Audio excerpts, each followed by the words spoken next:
Everybody. I think we'll get started here. I want to start first by recognizing Dr. Michael Davidson. This is a lecture named in his behalf. He was a Yale medical student, graduated Yale Medical School in 1996. Went on to Duke and then to Brigham and Women's Hospital, where he trained and was one of actually the early pioneers to train in both cardiothoracic surgery as well as interventional cardiology. Mike and I actually first met in 2013 when I went down to Brigham. He had been working a lot with the first generation Edwards valve, and I had been working with one of the first generation self-expanding transcatheter aortic valves, and I went down there and proctored Brigham on their first cases. And Mike was an amazing guy. We had not met previously, but bonded over our careers, our early careers, our interests in interventional cardiology and its crossroads with structural heart disease and cardiothoracic surgery. Mike was tragically taken from us at too young an age, and his classmates and friends put this lecture series, actually this annual lecture, together. I also want to thank Michael's parents, Dr. Davidson, Mrs. Davidson, for joining us today, coming out from California, and his friends who are here. Thank you very much for coming out. I next want to introduce Jamie McCabe, who joins us from the University of Washington, where he's an associate professor of medicine and director of their cardiac catheterization laboratories. I've known Jamie for quite some time now.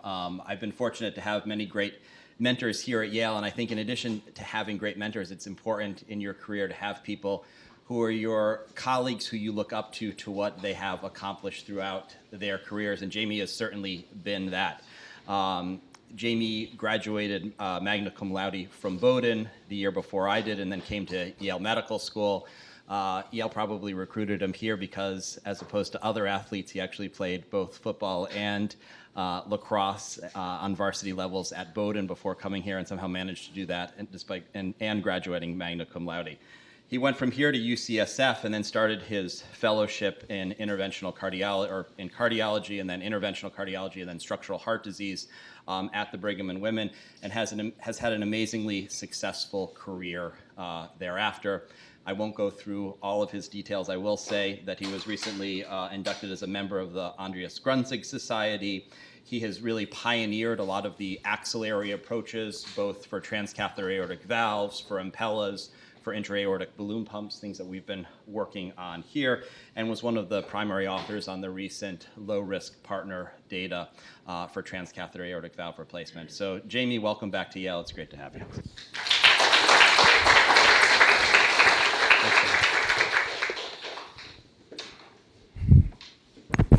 All right, can you hear me okay? Well, good morning. Thanks for being here. I haven't been back to the Fitkin Auditorium in 15 years. I'm not sure exactly how I feel about it. I remember sort of sitting up in the back as a medical student, sort of praying that no one called on me for anything. So it's a real honor to be here, and I appreciate the invitation. And I spent a while thinking about what to talk about in the context of the sort of Michael Davidson lecture, and what would kind of represent him and what he sort of stood for. And so I wanted to sort of use the past and the context of transcatheter aortic valve replacement to think a little bit about the future. Let's see if this guy works. So there are my disclosures, though I don't think any of them are particularly relevant. For those of you who didn't know Dr. Davidson, he's on the right there. This was the Brigham and Women's TAVR team that I was sort of honored to be on. And we have Andy Eisenhower on the far left, who was kind of the patriarch of the group, and is now working kind of in a still active, but up at Central Maine Medical Center. And then Pei-Shu Wang, who's was my co-fellow and is now in Sacramento. Myself, Fred Welch, who's running the cardiology group at University of Utah with some others, and then Michael. And it was a really tight-knit group back then, and a bunch of quite radical thinkers. These days, you can't play a drinking game around hearing the word heart team at a national conference without being drunk by brunch. Everybody's talking about it all the time.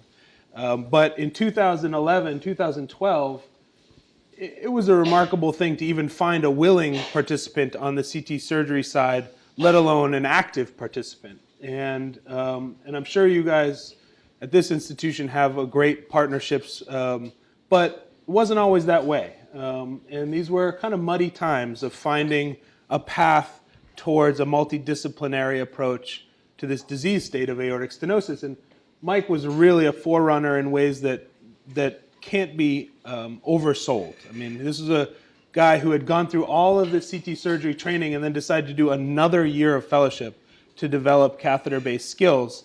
And then when TAVR rolled around, there was no more primed group to bring this technology to bear than the group you see there. And I was really fortunate to be part of that. So, Mike was a seminal figure in the early TAVR days. He's the senior author on the 5-year outcomes of the Edwards first generation study.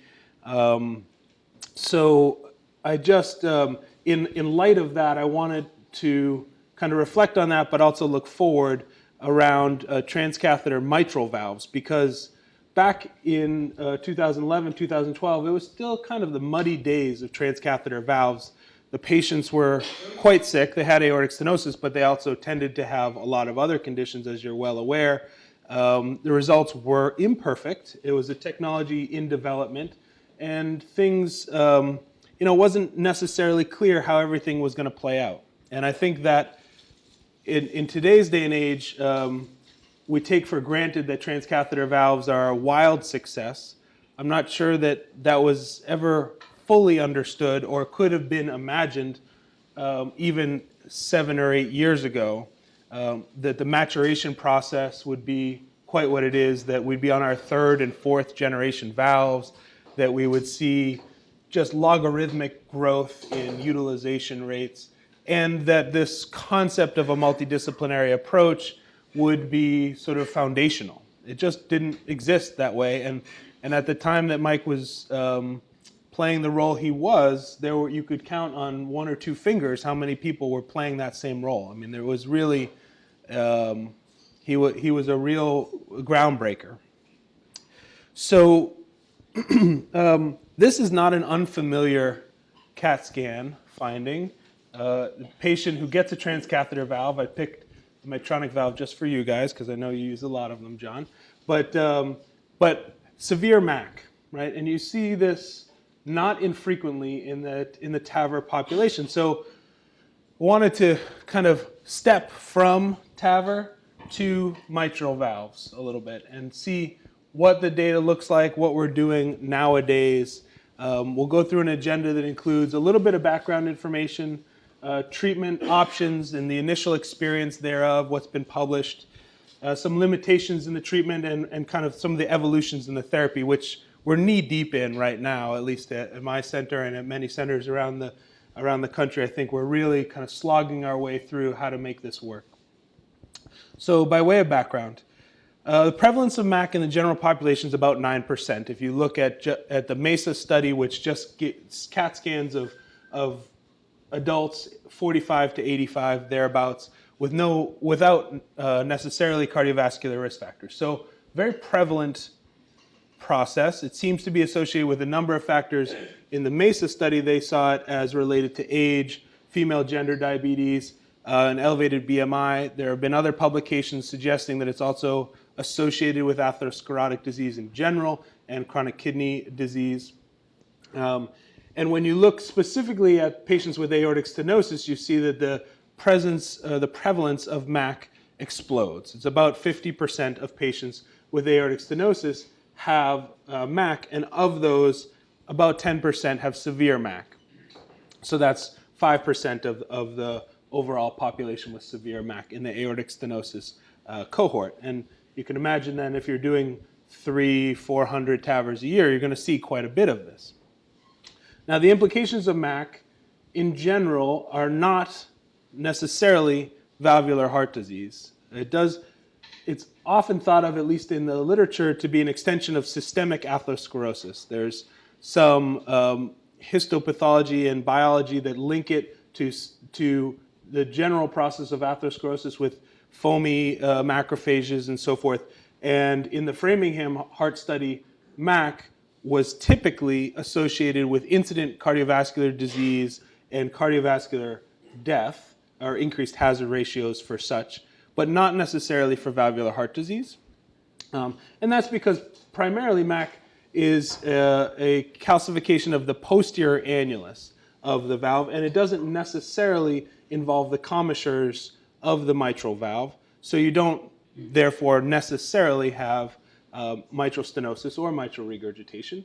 But that's not to say that it can't happen, and let's see if this will play here.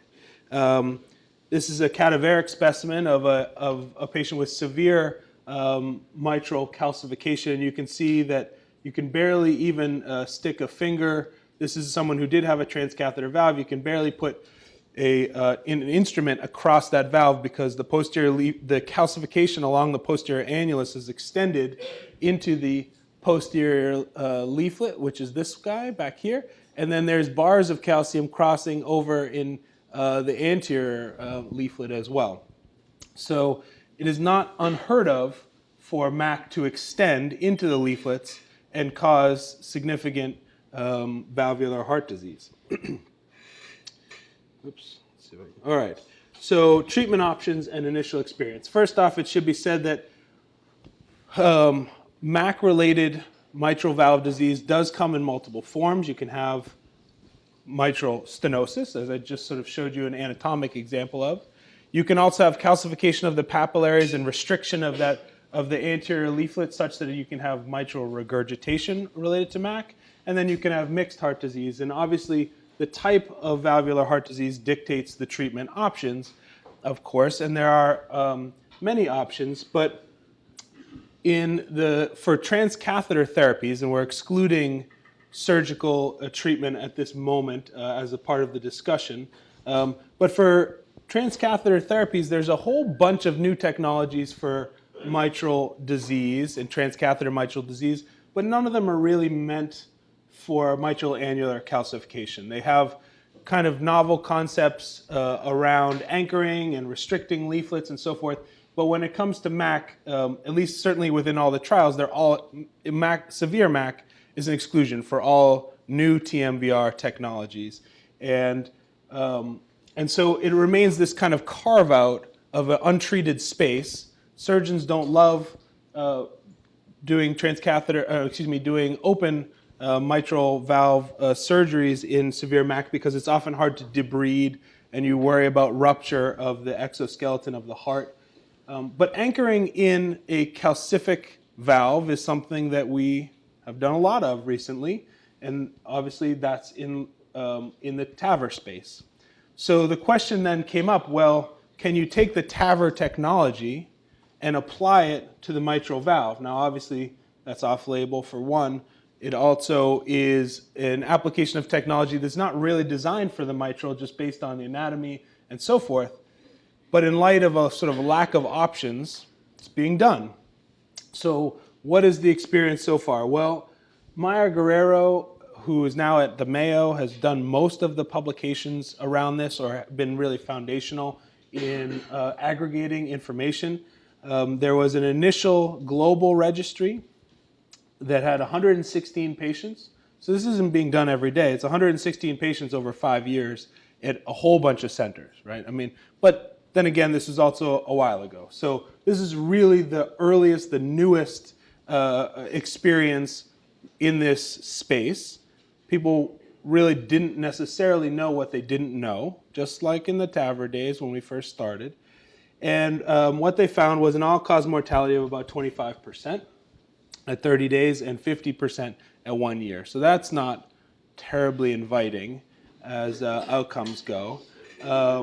But I will remind you that in the treatment arm of Partner 1, the all-cause mortality of the TAVR-treated arm was 40-45% at 2 years. Now, transcatheter mitrals, transcatheter aortic outcomes, I'm not saying they're the same, but what I would suggest to you is that the first sort of application of a new technology, at least in today's day and age, tends to start with an older, sicker population that has no other options. And by definition, the outcomes are not going to be pearly white. They're just not. And we saw that with TAVR, which was a huge success, by the way, obviously. But if you took out the non-treated arm, which I photoshopped out of this slide, doesn't look that great, right? I mean, 40% mortality in a couple of years, it's not.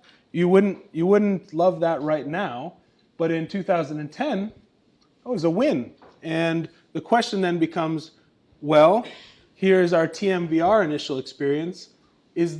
Can we find a trajectory that is similar in some way to the transcatheter aortic valve experience? And I don't know the answer to that, of course, but I will say that on some level, the early experiences with these technologies are just always fundamentally a little bit muddy.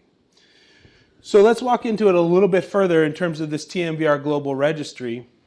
One of the big things in terms of limitations was outflow tract obstruction. And I want to talk a fair amount about that because that's really the technical challenge around these procedures, but also has opened up a whole bunch of new data that we hadn't necessarily thought too much about as cardiologists prior to the TMVR experience. So that is the real limitation of treatment, and here's what I mean by that. When you looked at the hazards for mortality in the TMVR experience, there were two factors that were independently associated with worse outcomes. And they were technical success, which is defined as not needing more than one valve, landing the valve where you wanted, not having it embolized, not going to open heart surgery. So you can imagine how that would be associated. Obviously, if you're taking a super sick person and crashing them onto open heart surgery and cardiopulmonary bypass because you've got a valve bouncing around in the atrium, well, that's not likely to go well. But on the other side of it was this left ventricular outflow tract obstruction thing, which nobody necessarily even knew to look for when we first started this experience, and had a significant hazard ratio towards mortality, even though you could have a technical success of putting a valve in the mitral space and having them leave the table. And it turns out that basically 86% of the patients who had left ventricular outflow tract obstruction after their transcatheter valve died. And that was really the driver in a lot of ways of the poor outcomes seen in this initial experience. And they died despite a whole rash of different therapeutic options that ranged anywhere from medical therapy, which is mostly hydration, calcium channel blockers, and so forth. They died irrespective of doing kind of kissing balloons in the aortic and mitral positions to try and scoot the mitral valve over, open heart surgery, alcohol septal ablation. They just, in general, didn't do well. So this is a space that we really need to know more about if transcatheter mitral valves is ever going to become a real procedure in the next era. What happens is essentially that the anterior mitral leaflet is displaced towards the septum with the catheter in place, right? Obviously, in systole, the anterior mitral leaflet is closed and therefore is nowhere near the septum, typically in a native heart. But when you put a structure in the in the mitral valve, you're displacing that anterior leaflet over throughout the cardiac cycle, and now it can kind of close the door on the outflow tract, and that is how this becomes a problem. And it's worth just looking at another cadaveric specimen to make sure that we all understand this. This is a dissected heart. The ventricle is cut out, and you're looking sort of up the outflow tract. That's the bottom side of the aortic valve, of course. This is the anterior mitral leaflet right here with its papillaries, and the anterior mitral leaflet is in continuity with the outflow tract, right? And you've probably seen CAT scans where the calcific aortic disease has extended down that continuity in through the outflow tract and into the anterior mitral leaflet, not uncommon. And this relationship between the aortic valve, that continuity into the anterior mitral leaflet, and the mitral leaflet itself is the one that has become so troubling for the transcatheter mitral valve therapies. And this is just a 3D print with a catheter-based valve kind of stuck in there to illustrate this further. When you look from the aortic side, this is the aorta looking down, you can obviously see that this catheter valve protruding out across the underside of the aortic valve in the outflow tract. And so that, again, is just a further illustration of the challenge. Turns out that you can see this relatively well with CAT scan. So there is an opportunity to identify patients with potential outflow tract obstructions in advance of sticking a valve in and looking down the aortic, looking down the chute and saying, oh, that's sticking across the aorta.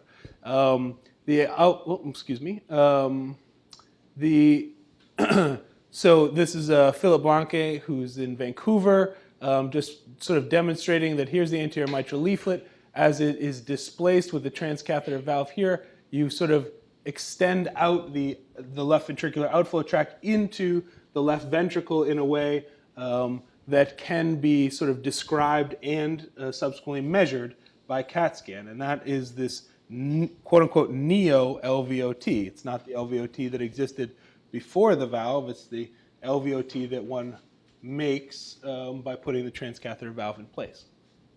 And this can be calculated based on software, and I do a fair amount of this at our institution, so I don't want to get too in the weeds because I can really geek out on this, but the idea basically is that you can put a simulated valve into the CAT scan and then measure around that simulated valve to get a predicted neo-LVOT in advance of transcatheter mitral therapy.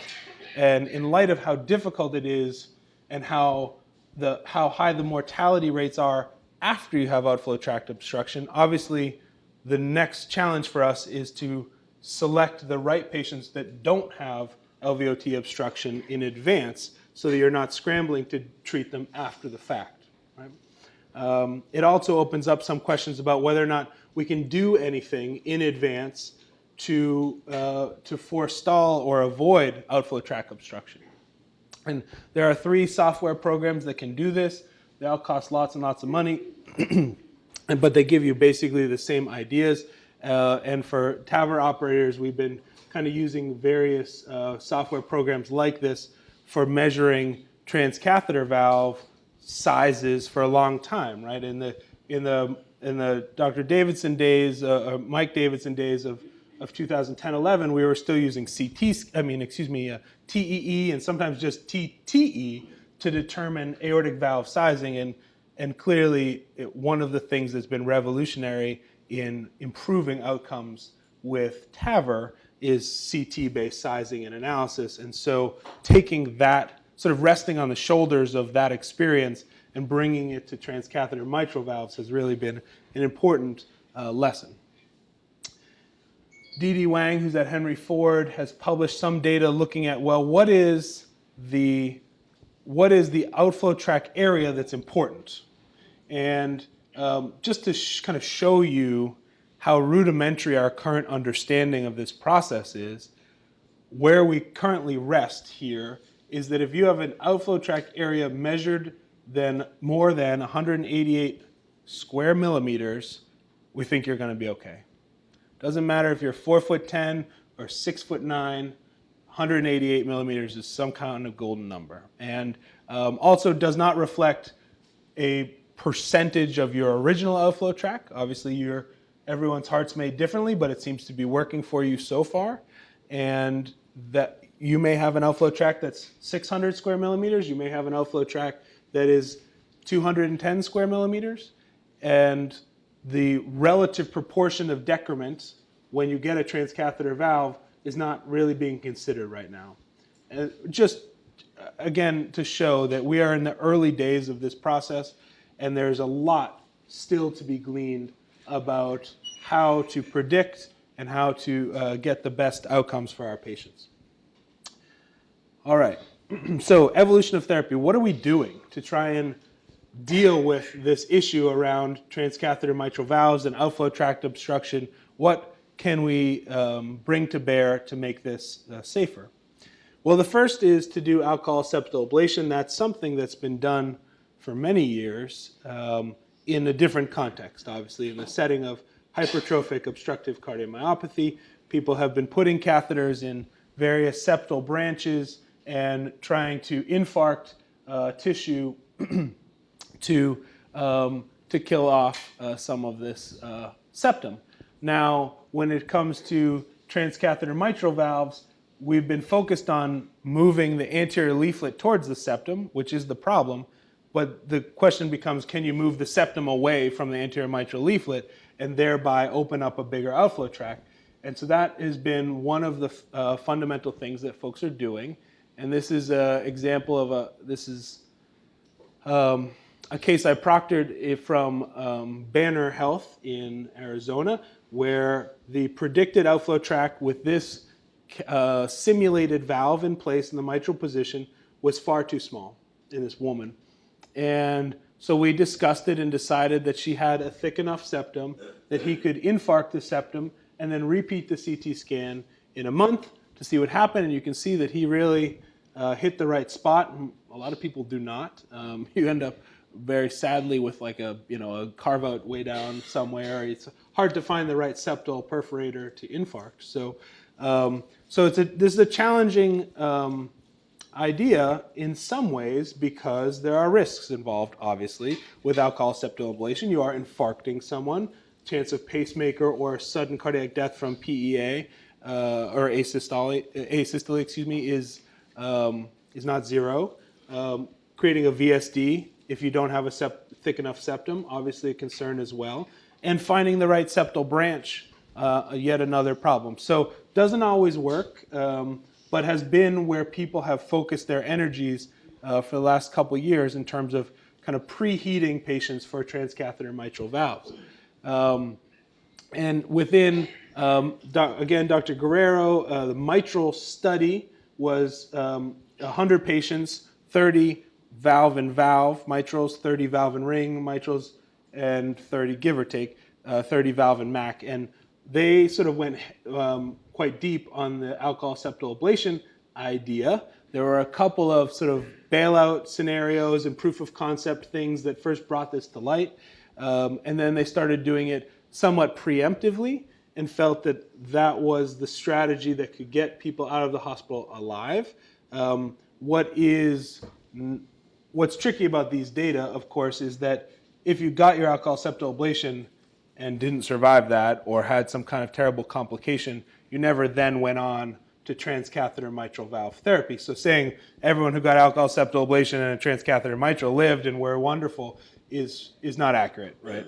We don't know what the denominator could have been if everybody was included. It's not an intention to treat analysis. This is a registry. Right? So it is certainly one possibility in the armamentarium, but maybe there's others. And so this idea came about by Robert Letterman at NIH of a so-called Lampoon, which is some kind of fancy acronym that I've never quite memorized.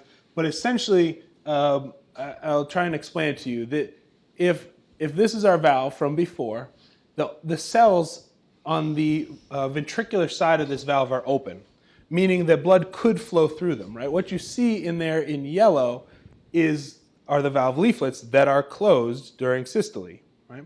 So they're not in the way. The problem is that you've got an anterior mitral leaflet that is displaced and sitting over those open cells, thereby making it kind of a tube graft, right? So if that leaflet were not there, then even if the valve hung in front of the LVOT, it wouldn't necessarily be a problem because the cells are open and you could get flow through there. So the question then becomes, can we do anything percutaneously with that leaflet to displace it out of the way in the same way that surgeons do, frankly, right? When a surgeon puts in a mitral valve, they cut out the leaflets and sew in a new one. And what we've always done in the aortic side, obviously, is just not care about the leaflets that much and displace them out of the way. So long as they don't cover the coronary ostia, no big deal. But perhaps that's not where we need to be when it comes to transcatheter mitral valves, because that leaflet is a big deal. And so the idea of Lampoon is simply to put two catheters in, spear across the anterior leaflet, snare that wire, and tear the leaflet in half, thereby creating a slit in the leaflet so that when you displace the leaflet, it displaces with a V, right? As described here. And it always works exactly like this. And so that is the idea of the tube graft versus the open cells, okay? So-called Lampoon.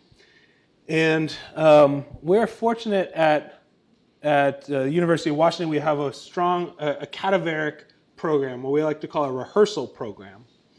And so every once in a while, we'll all have sort of cockamamie ideas every once in a while and say, I bet you can do X, Y, or Z thing. All my ideas are wrong, by the way. And then we have a program basically where we have cadavers and we have endoscopes in the cadavers, and we can try out new technologies or new concepts before bringing them to bear in a living human. And so this Lampoon thing, very interesting, but not super easy, and we decided we'll try it out. And so I wanted to just show you what that looks like. This is an endoscope. This is a perfused heart. This is the ventricular side. Here's the atrial side. Perfused cadaveric heart. There's a catheter coming from the apex just to make life easier for us. And there's a wire here, and we're going to electrify that wire. You saw the little spark there and some bubbles. That's how you puncture across the leaflet, is you electrify the back end of a wire, which then subsequently transmits the electricity forward, obviously. You can snare that wire, as we're doing here, and externalize it. And obviously when you externalize, you don't want to tether it open the whole time, but it didn't matter too much in this scenario. And now you've got an externalized wire that you're then going to again electrify to slice down the anterior mitral leaflet, which we'll do here in a second. And there you go. So that's how it goes. And you're left with that slice. Now, there's lots of, and this is the explanted heart, just to give you a sense of that. Again, here's that outflow tract that we talked about before from the cadaveric specimen with the aortic valve up in there. Here's the anterior mitral leaflet in continuity, and you can see the papillaries tethering each side of the leaflet to its edges. And theoretically, when you displace this anteriorly towards the outflow tract, it's going to open with a slice, a V, right? Now, there's lots of vagary in this, obviously, because whether or not you slice in the middle of the leaflet is important. Whether or not you slice as far basal as you can in the anterior leaflet is important, rather than slicing just at the tip. And it is, it's a relatively crude solution, though a very interesting one, because the predictability of this is hard. We take the CAT scans and you can actually try and make some predictions about whether or not this will work, but they're not predictions based on having a V-shaped slice. It's a prediction on having the leaflet just gone. So obviously you don't really have the leaflet completely gone. You just have a slice out of it, but it's about as good as we can get right now. And there are some data. This is again by the Letterman group from our initial trial, looking at the predicted LVOT relative to the various gradients that one can get in the outflow tract following a transcatheter valve. And what we saw is that there is this is the very earliest ones, there is, let's say, a degree to which you cannot overcome or supersede the problems of the anterior leaflet. In other words, if you do this CAT scan and then you measure kind of what would happen after you do the Lampoon procedure, there are still patients in whom the predicted neo-LVOT is still too small.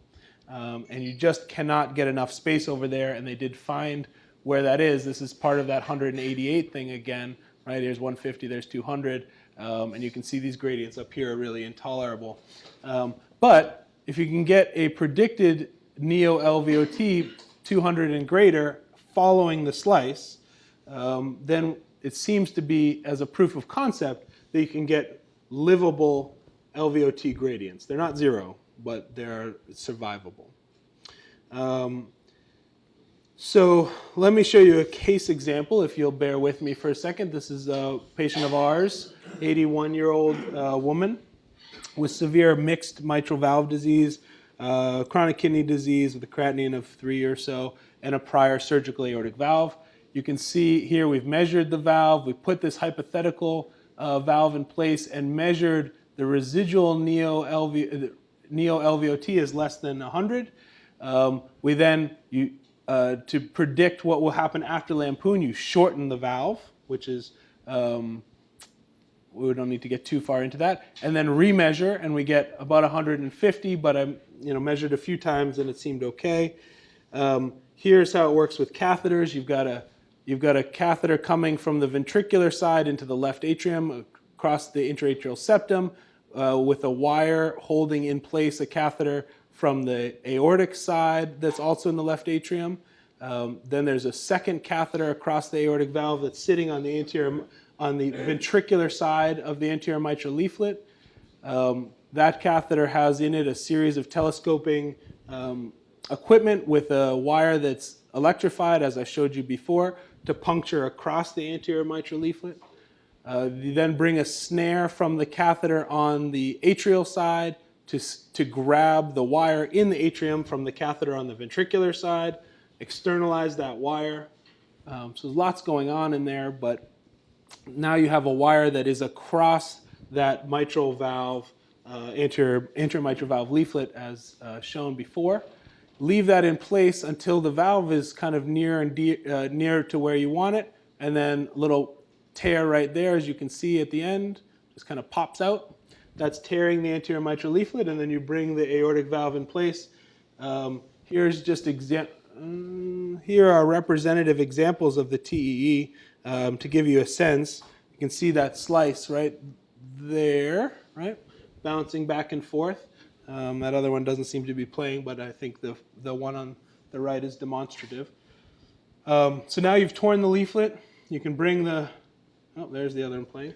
You can bring the transcatheter valve into the mitral position and deploy it, and then obviously measure outflow tract gradients both with catheters and echo, so forth, as we've done here, and you get a mean gradient across the outflow tract of 6.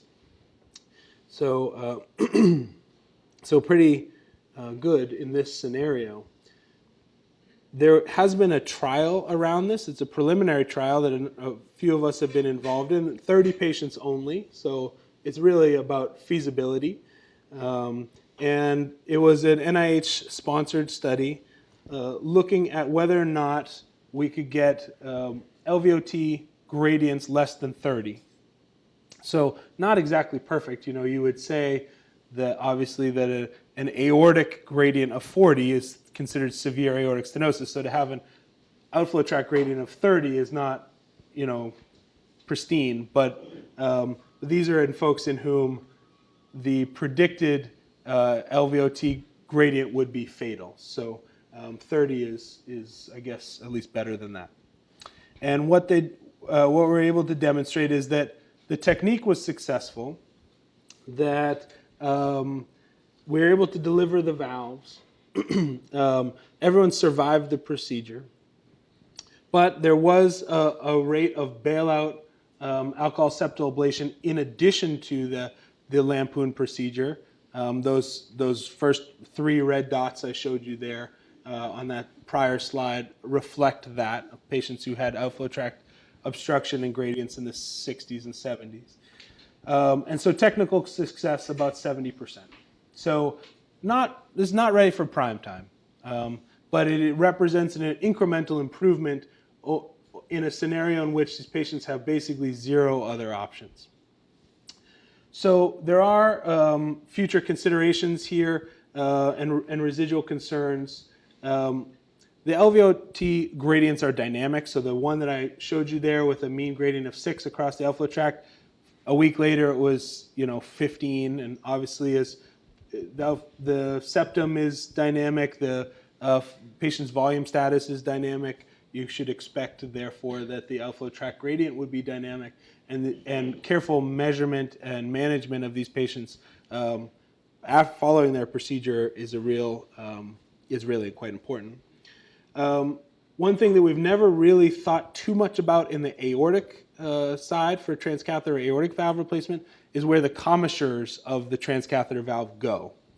It's hard. We've been trying to do some stuff in our lab about how you crimp the valve and subsequently where the valve commissures end up, and if they end up in front of the left coronary, for example. And in the transcatheter mitral space, having the commissure line up straight in front of the outflow tract is obviously worse, because then as the leaflets close, you still have bulky stuff in the way because the commissures are where the leaflet is sutured into the posts, and that doesn't go away. So not being able to manage the commissure alignment is an issue. Valve sizing, paravalvular leak. Obviously, we're taking an aortic technology, trying to put it in the mitral. Many mitral valves are very large, much larger than aortic valves, so that can be a problem. And then the last, and one that we face a lot, is how much is too much for some of these older and frail patients. We have a lot of discussions in the lab of folks who are on dialysis, they're quite frail, they're 80, and you say, okay, well, here's how let me just lay this out for you. You would come in, we would infarct part of your heart, you'd spend 3 to 4 days with us, hopefully not get a pacemaker, but maybe. You'd go home. In a month, we'd have you come back at a CAT scan. The CAT scan may be good enough for you to then subsequently go on to another very complicated procedure, tearing this leaflet and putting in a valve that's not meant to be there. And at the end of that, maybe you'll feel better. All right. So it's a lot for people to go through, and accurate projections and realistic sort of description of what is happening are really important for folks, so they understand what they're committing to. There are other sort of interesting things in the space. We're working in the cadaveric lab of, rather than slice the anterior leaflet, if we could puncture it with that electrosurgery idea and then involute it into the atrium and just take it completely out, and then put the valve in place so that the leaflet is pinned in the atrium, would that work better? Right? And probably would be easier because these Lampoon procedures are fairly hard. So that's one thing that we're kind of looking at right now. Whether or not newer valve technologies where you have you can completely deploy it without letting it go, like in the Lotus valve system, maybe that's better than using a Sapien valve, for example. And then, of course, the dedicated technologies are coming, though none of them really at this juncture are for MAC. So whether or not this TMVR space ever takes off in a way that the aortic space, the transcatheter aortic valves have, will be very interesting. And it is obviously not nearly as easy, and I hesitate to say simple, having lived through the early days of transcatheter aortic valves. There's nothing simple about them then. These days, of course, people drop their mom and dad off for a TAVR like they're dropping them off for a cavity filling, but it wasn't always that way. And so I don't know if transcatheter mitral valves will get to where transcatheter aortic valves are, but we shall see. One final note on my way out, I wanted to thank the good Dr. Forrest for inviting me. We have known each other for a very long time. I took a walk back through some old yearbooks from Yale Medical School to find pictures of John. This is from 15 years ago, but then again, the joke's on me, John, because you still have hair. So, all right. Thank you very much for your attention. I appreciate it.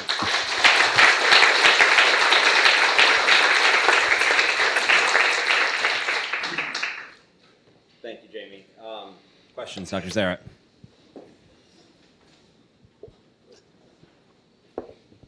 Thank you, Jamie, for a wonderful talk. I would intuit that this procedure would not be good for patients with predominant mitral stenosis because they would tend to have smaller ventricles. And my second question is, when you are dealing with the anterior leaflet, you're creating, I would suppose, torrential MR in very sick patients. Yeah. And how much time do you have before they're going to get into trouble in the cath lab? Yeah, both great questions. So, ironically, most of the time in the Lampoon studies, most of the patients actually do have MS. And probably the reason why is that for predominant MR, people are still trying to do clip, mitral clip, which obviously is more straightforward and has some better data around it. So this really has been, I don't want to say exclusively, but predominantly applied for either mixed valve disease or mitral stenosis. And the interesting thing, you're absolutely right that you do create MR during the process, and part of the sort of nuance as you get, we've done probably close to 36 of these now, and some of the nuance here is really about kind of letting tension off the catheters. There are moments in which you create MR, there's no question about that, but releasing tension off the catheters at various intervals, or for the majority of the time, to kind of provide some slack for that anterior mitral leaflet is really important. Some folks have advocated, there's this very small group of us doing these right now. There's basically 3 centers in the United States, and so we are in constant conversation, and one of the groups has started putting preemptive balloon pumps in everybody, just to sort of help with the MR. We haven't adopted that necessarily. I'm not sure if it really helps or not, but this is, I mean, everything is, every time you sneeze in the cath lab, it's a new experiment about how to do this right. So we'll see where it lands. Yeah, sir. First of all, I'd like to thank you very much for this very exciting, interesting talk and for dedicating it to our son.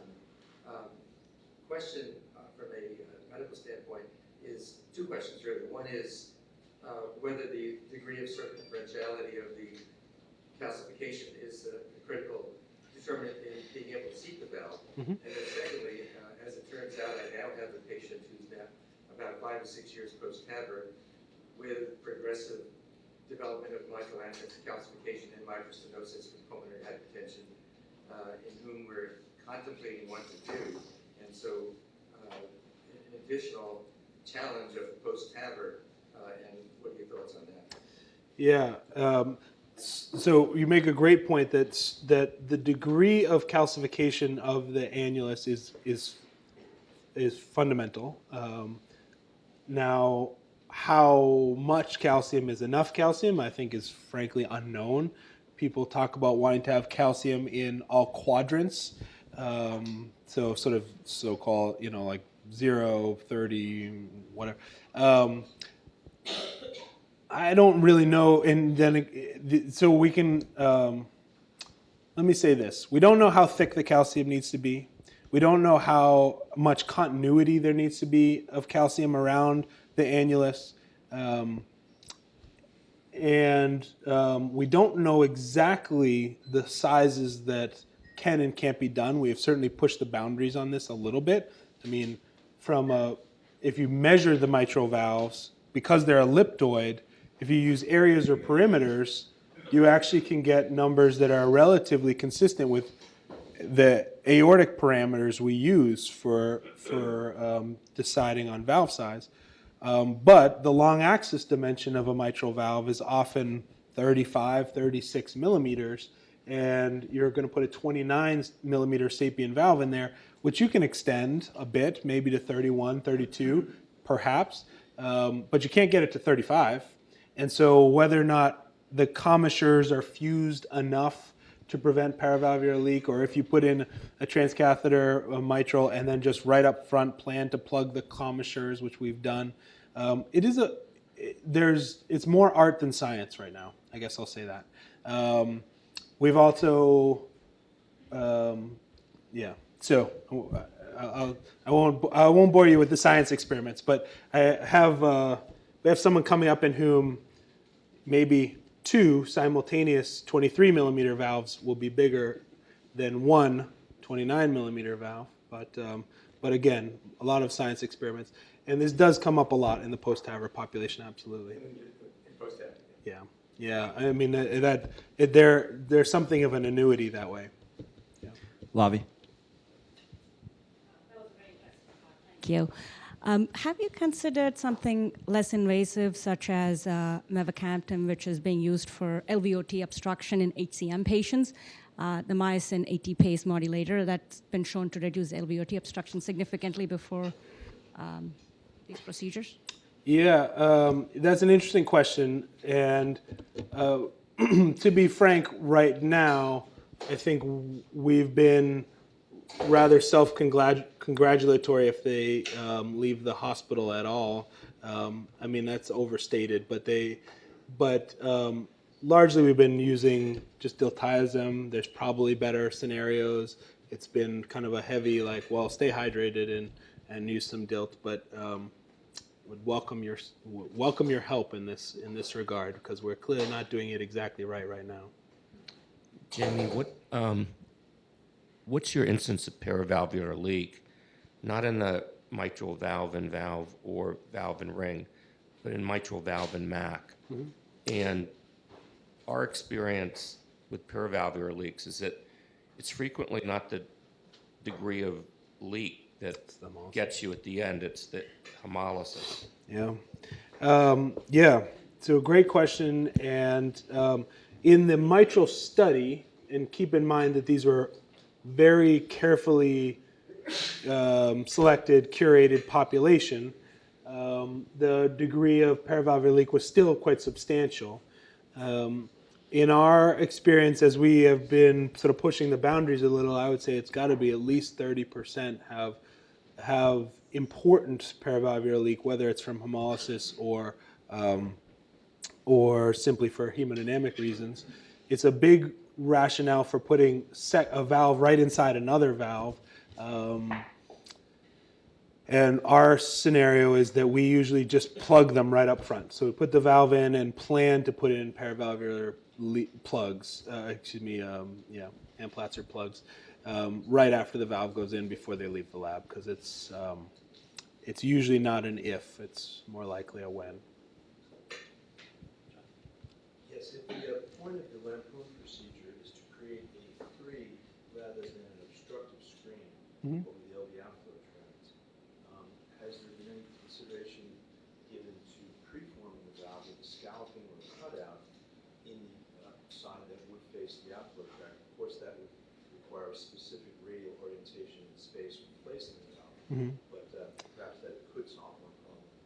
Yeah, well, yeah, it's interesting. You know, certainly the orientation is something we have not been able to control, but it's not the prosthesis that needs the cutout. It's the anatomic leaflet, the native leaflet that needs the cutout, and where the surgeons obviously do better. And why some people are doing a lot more transatrial, so-called, open transcatheter valve replacement, because you can open the atrium from a thoracotomy, cut out the anterior leaflet, throw it away, and put in a balloon expandable valve there, which obviously is the best way to do it, because then you can also orient the commissures when you're doing it with your, just putting your hand in there to do it. So there's morbidity associated with that. A lot of these folks that are ending up with transcatheter valves are sort of the sickest of the sick, and even a thoracotomy is considered to be a step too far. But there's clearly room for improvement, no question. Sir? I wonder if you could give us a little more insight into who you consider the right target patients here. Yeah. Are these class 4 patients with refractory heart failure, normal function? Yeah. I suspect a lot of them have HFpEF and AFib. And what's your thought? Did everyone hear the question? It was who are the right patients to even be considered for something like this? And I would say it's a moving target. Obviously, patient selection should reflect both the perceived benefit of the therapy and the understood risks of that therapy. And as the risk profile has gone up, the patient selection profile has changed to become higher risk. And that's sort of similar kind of concepts to in the aortic side as well. As the perceived risks have gone down, the profile has gotten less risky, right? So in our scenario, I think that the sort of sweet spot tends to be younger folks who are inoperable, younger, let's say 60 to 80-year-olds who often they have chronic kidney disease, which is why they have such substantial MAC. They often do have AFib. They often do have diastolic heart failure. It's one of the reasons that we've stopped closing the intraatrial defect that we make, the septal defect that we make, is to give them a little pop-off valve for their diastolic dysfunction. I do think that, it's a lot for some of our older, frailer patients to go through, and so I'm not sure that we have it quite right yet, but from my standpoint, our duty is to sort of, in as not colorful way as possible, but let's say in a thorough way as possible, sort of explain all the steps and what it means to go through it and what the potential risks are, because at this point, we've now seen a lot of things go wrong that we didn't anticipate the first time around, or even the second or fifth time around. So making sure that everyone understands what they're in for is probably the biggest part of this. We've had a few folks who sort of got partway through and said, I forget it, I didn't want any of this is too much, and sort of move towards a more palliative care approach. And obviously those are folks that you'd rather be able to move towards palliative care before an invasive procedure like this. So I think there needs to be a real commitment to getting this done, because it often is more than one procedure. There's frequently it's one step and then another, or it's the valve and then a closure device, paravalvular leak closure device, or whatnot. So it's not slick by any stretch right now. Let me just, Jamie, one last question. So, there are some patients in whom, when you do the CT scan, even with the valve there, you won't predict a significant LVOT obstruction. Within the patients that you're doing valve and MAC on, what percentage of them require this? Are you doing it now prophylactically in all of them, or what percentage of patients do you not need to do this in because their neo-LVOT will be large enough? Yeah. No, we do not do it prophylactically. It's a hard and expensive and whatever. It's estimated that about 50% of people that you evaluate for valve and MAC have a neo-LVOT that is below the sort of currently considered threshold of 188 square millimeters. Of those, many kind of in further discussion and description will beg off and sort of go more towards a kind of a hospice route.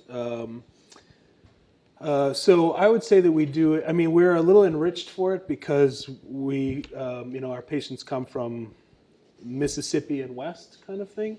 But I would say that it is about 30 to 40% of our valve and MACs. Just one quick question.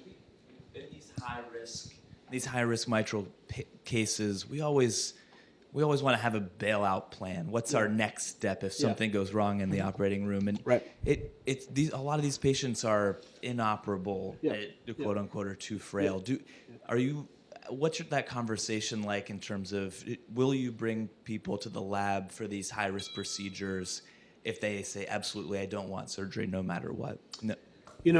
Frequently we're pretty transparent with them about what the bailout plan would be, and I sort of believe that an open rescue is more or less futile in most of these folks. So our bailout strategy typically is an Impella pump across the, because that's across the LVOT. So, so it's impella support with emergent alcohol ablation. And then the impella stays in for about a week because it takes a little while. When you do an alcohol septal ablation, the septum swells as it's infarcting before it infarcts truly. So it takes a little while to carve out some of that tissue. So it is. We haven't, knock on wood, we have not had to do that yet, but it's certainly been described. Wonderful. On the sake of time, we'll save the other questions. Thank you, Jamie. Thanks.